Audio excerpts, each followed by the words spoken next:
Për Happy Days sot kemi zgjedhur kafe molla dhe pikërisht është pronari I kësaj kafe, Jasini, I cili do të na tregojë më shumë për biznesin e tij të vogël. Jasin, është një kafe shumë e vogël, sa metra katror ka? 9 metër katror ka kafja, do me thonë lokali. Edhe si shkon puna? Mirë është, okej. Puna është 9 metra katror. Ne paka shumë e dim historinë tënde, megjithatë do të na tregosh nga lindi ideja për të hapur një kafe kaq të vogël dhe si janë nisë fillimin në punë. Po, kështu, kohën e pandemisë, do me thonë isha afër 7 muaj pa punë dhe menojsha shumë për punë për sen. Edhe në atë moment kur do me thonë, alo, vazhdoj ke pandemia, por unë e mo s'mujsha me nejt, me prit dikush me më thirë për punë ose diçka, edhe bisedojsha me shok në qarqi për nej lokal ose diçka, ju tregojsha që tu më tregojnë nëse ka nej lokal kështu, nej lokal të lirë, tu më tregojnë ashtu, edhe spontanisht e erdha t'i shoh shokët në qarqi të folim ato të bisedoj edhe më tregun për këtë lokalin që është jepet me cigare? Po. Edhe veç e pash, as kisha shumë, do me thonë, po, edhe një herë që ashtu murëm vesh, po, mandej janë isa që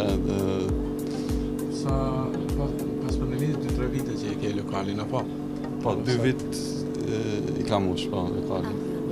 Përveç lokalit vogël, I cili është I stërmbushur me fotografi, me portrete ndryshme, shoh se je dhe koleksionist I shumë gjërave këtu. Në 9 metra katror njihet kafja për kokosin e famshëm me kafe. Më tregon nga lindi kjo ide dhe si ja fillove, nga tërët kjo ide. Realisht, ideja, kur e hapa lokalin, s'ke ideja me bo kafe në kokos ose diçka.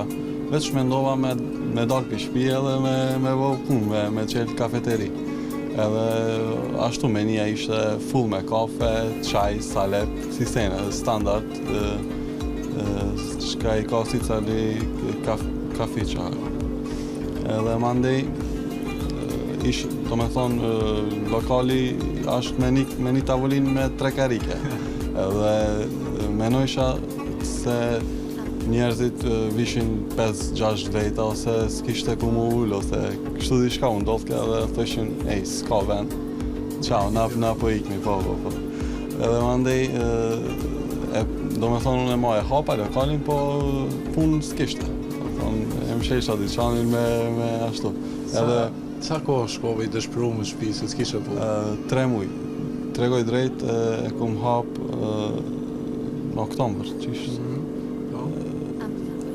Edhe mas 1 muajve, mas erdh viti ri sen edhe e di qarshia ose Shkupi pak është shprast është dimrit, po. Edhe menojsha që s'muj me funksionu veç me kafe me po. Edhe mandej tu këqyr, do me thonë tu këqyr me bo nej diçka trej, diçka që s'ka pa qarshia, s'ka pa Shkupi. Edhe merth ideja, do me thonë kisha fruta. Po. Po diçka ma atraktive, ma interesant. Besoj që provova, vetë mora kokosen, në shpi një herët, këshiri që shmuj ta thej, dhe e provova. Mandej e pruna dhe në këtu në dyqan, e pash që kur e përzin ujtin e kokosit me kafe, e merr një shije, kafja e merr një shije bash kokos me ashtu. Edhe në start, kur e kum hap dyqanin, kishte shumë vizitor, shumë turistë, do me thonë, tonë të pak, su afrojshin shumë me ardhë këto si me porosit. Po, mandej edhe ashtu njëherë janë nisi ajo puna me turistat, do me thonë turistat vishin edhe Macedoni, kokos, pikat, qish, u qëdit që edhe ashtu për mu ke diçka shumë e rej edhe me njerëzit e mësoj shëllunet se në start s'disha qish mujmë ta thy kokosin, ku marrë shumë aleta. Ki marrë shumë jetë për ta thy? Po, une fillova me bonsek, me bërmashina, edhi shumë zonë, shumë sen, njerëz, ku edhi. Mandej që... Sa e gjithë metodës? Po. Edhe ashtu, shi ashtë, okej, besoj, miksi... Porositin, do më thonë u pëlqen edhe njerëzve?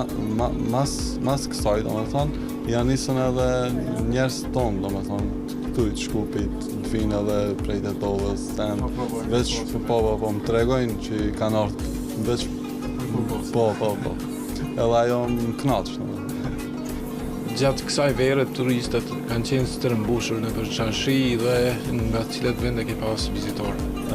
Shumicat janë konë prej Evropës, po kumë po turista dhe prej Amerikës, më kanë qëdit, do me thonë. Si në koha e pandemisë, nga kjo kohë ke kalu dhe je vetë punësu.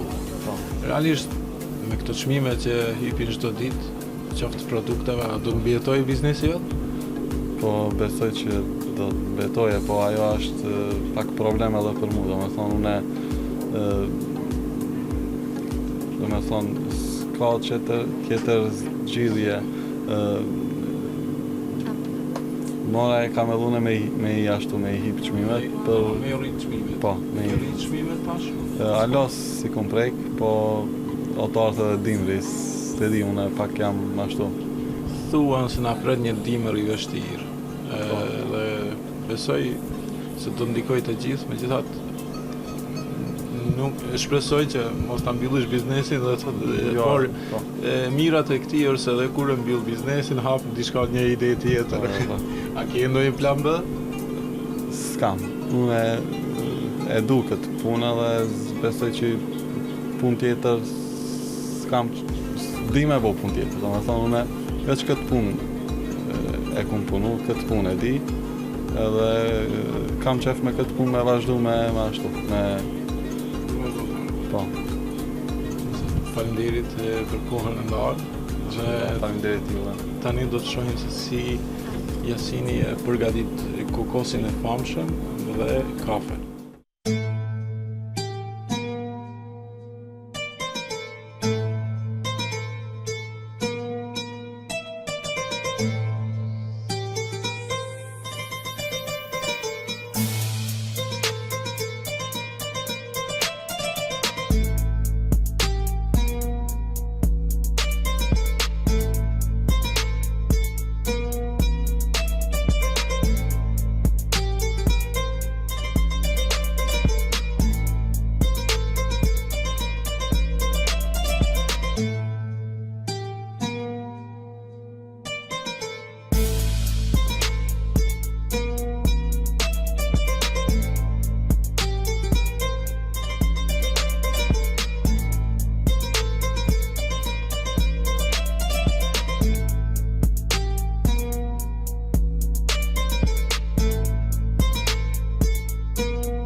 Yasin, ky është kokosi I famshëm, apo? Po, faleminderit. Ullu. Do provoj ti apo ta? Jo, ti dhe kena pi. Unë jam. Mund da, një. Hajde. Ky është kokosi I famshëm. Po. Ti la ndonjë emër apo Kafe me kokos. kafe me kokos? Nuk pyeta për emrin e Molla nga Lindi, apo Molla. Molla. Çfarë do të thënë një kafe? Mola, menila, po? Molla. Mola, do me thonë, kete din si mola, edhe unë e thamë mola, se turqisht do me thonë si një pauz. Pauz? Pauz, po. Bësh pauz. Po, si siesta. Break, në Break, po. Po. Do thënë molla, do me thonë break. Po, Edhe na kemi bë break, Po. ta shihem kafen apo? po, ashtu po. Faleminderit që ishe pjesë e Happy Date. Po, faleminderit edhe ju me respekt. Kjo ishte gjithçka nga Molla në Çarshitë e Shkupit për Happy Day, ndërsa ne do të takohemi në emisione tjera. Faleminderit Yasin.